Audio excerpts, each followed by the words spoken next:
Hi, நான் Lakshara. Welcome to my kitchen. காலையில் பிரேக்ஃபாஸ்ட்டுக்கு செஞ்ச இட்லி மிச்சமாயிடுச்சா?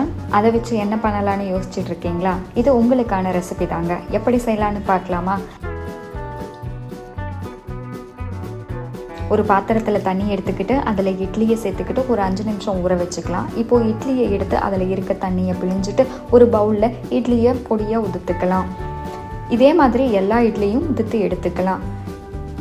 இப்போ இதை செய்கிறதுக்கு என்னெல்லாம் தேவைன்னு பார்த்துடலாமா? 1 கப் உதுத்து வச்சுருந்த இட்லி, ஒரு பெரிய வெங்காயத்தை பொடியாக நறுக்கி வச்சுருக்கேன், 3 பச்சை மிளகாயை பொடியாக நறுக்கி வச்சுருக்கேன், கொஞ்சமாக கொத்தமல்லி இலைகள், கொஞ்சமாக கருவேப்பிலை இலைகள், ஒரு 1/2 ஸ்பூன் அளவுக்கு கடுகு, 1 ஸ்பூன் அளவுக்கு கடலைப்பருப்பு, ஒரு பெரிய தக்காளி பழத்தை எடுத்து பொடியாக நறுக்கி வச்சுருக்கேன்.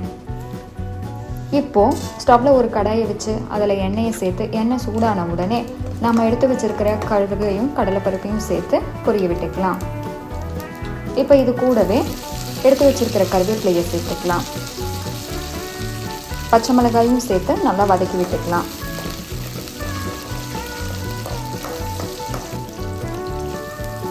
இப்போ பொடியாக நறுக்கி வச்சுருக்கிற வெங்காயத்தை சேர்த்து நல்லா வதக்கி விட்டுறலாம். இப்போ நறுக்கி வச்சுருக்கிற தக்காளியும் சேர்த்து நல்லா வதக்கி விட்டுக்கலாம். இப்போ இதிலையே மஞ்சத்தூளையும் இந்த உப்புமாவுக்கு தேவையான அளவு உப்பையும் சேர்த்து நல்லா வதக்கி விட்டுக்கலாம். உப்பை நம்ம இப்போவே சேர்த்துக்கணும். இப்போது நம்ம உதுத்து வச்சுருக்கிற இட்லியை எடுத்து இதில் சேர்த்துக்கலாம்.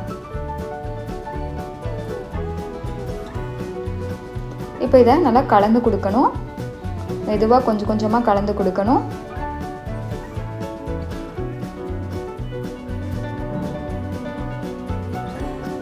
இப்போது இதில் நறுக்கி வச்சுருக்கிற கொத்தமல்லி இலைகள் தூவி கலந்து விட்டு எடுத்துக்கலாம். இட்லி உப்புமா ரெடி. எப்போவுமே ரவையிலேயே உப்புமா செஞ்சு கொடுக்காம இந்த மாதிரி வித்தியாசமாக செஞ்சு கொடுக்கும்போது விரும்பி வாங்கி சாப்பிடுவாங்க.